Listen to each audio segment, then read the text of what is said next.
যে ডেস্টিনির যে 12 বছরের যে আমাদের ক্লান্তি ক্লাব, যে মিথ্যা মামলায় আমাদের এই ডিস্ট্রিবিউটর তথা 2.5 কোটি পরিবার আমরা ক্ষতিগ্রস্ত, আমাদের এমডি চেয়ারম্যান স্যার সহ এবং ওনার ওয়াইফ ফারাদুয়া ম্যাডাম সহ যে মানবতর জীবনযাপন করছে, আমি বিশ্বাস করি ডেস্টিনি যদি ন্যায় বিচার পায়, আমরা যদি ইনশাল্লাহ এই বিচারে আমরা যদি নিঃস্বার্থভাবে আমরা মুক্তি পাই, আমাদের এই ব্যবসা দ্বিগুণভাবে সারা বাংলাদেশে প্রসারিত হবে। তার কারণ ডেস্টিনির সাথে 45 লক্ষ পরিবার তথা 2.5 কোটি মানুষ সবাই মুখিয়ে তাকিয়ে আছে যে ডেস্টিনি কোনো অপরাধ করে নাই, কোনো অন্যায় করে নাই, কোনো মানি লন্ডারিং করে নাই। আজকে যদি শুধু বলতে চাই স্পষ্ট ভাষায় যে যেখানে ডক্টর মোহাম্মদ ইউনূস সাহেব বলছেন যে নিজেরা উদ্যোক্তা হন, আমাদের রফিকুল আমিন স্যারের কিন্তু সেই মোটিভে উনি কানাডা থেকে এই জীবনকে বাংলাদেশে উনি এসে মানুষকে উদ্বুদ্ধ করার জন্য, উদ্যোক্তা হিসেবে তৈরি করার জন্য যে প্রতিশ্রুতি নিয়েছেন, আমার মনে হয় এটাই আমাদের বাধার কারণ। আমি শুধু মাননীয় বিচারক তথা আমাদের উপদেষ্টাদের প্রতি এতটুকু বিনীত আরজ করব, আর কালক্ষেপণ না করে আমাদেরকে মুক্তি দিন।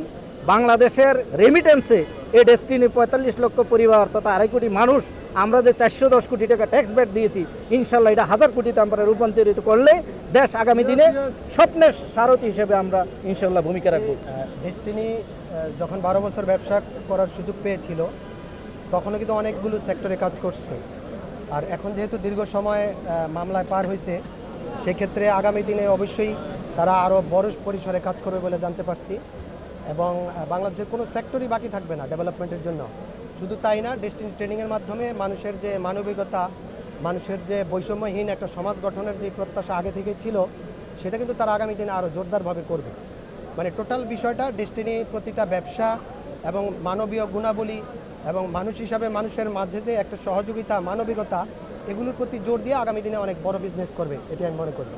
সরকারেরও বোঝার ব্যাপার ছিল আগে থেকেই যে যারা বিজনেস করছে, ঠিকভাবে ভ্যাট দিয়েছে, ট্যাক্স দিয়েছে, যাদের কোনো ফাঁকফোকর ছিল না, কোনো জরিমানা হয় নাই, কিংবা রিমান্ডে নেওয়ার পরও এমন কোনো বিষয় পায় নাই যে তার ট্যাক্স ফাঁকে দিছে। সবচেয়ে বড় বিষয় হয়েছে বাংলাদেশের ডেস্টিনি একমাত্র কোম্পানি এত বড় হয়েছে যদি 1 টাকার লোন নেয় নাই ব্যাংক থেকে, রাষ্ট্রের কোনো দায়বদ্ধতা নাই ডেস্টিনি থেকে, শুধু বিনিয়োগকারীদের কাছ থেকে টাকা নিছে তাদেরকে ব্যবসার অংশ দেওয়ার জন্য।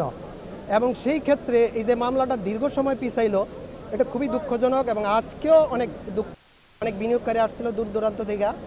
আসলে আগামী দিনে রাষ্ট্র অনেক উপকৃত হবে ট্যাক্সের ক্ষেত্রে, ভ্যাটের ক্ষেত্রে। যেটা আপনার প্রশ্ন, যে ডেস্টিনি যদি দাঁড়িয়ে যায়, ডেস্টিনি যদি ব্যবসা করতে পারে, এই যে লাখো লাখো মানুষ এটার সাথে ব্যবসার অংশীদার, যেটা বলতেছে উদ্যোক্তা হওয়ার জন্য, ডেস্টিনির প্রতিটা বিনিয়োগকারী এক একজন উদ্যোক্তা।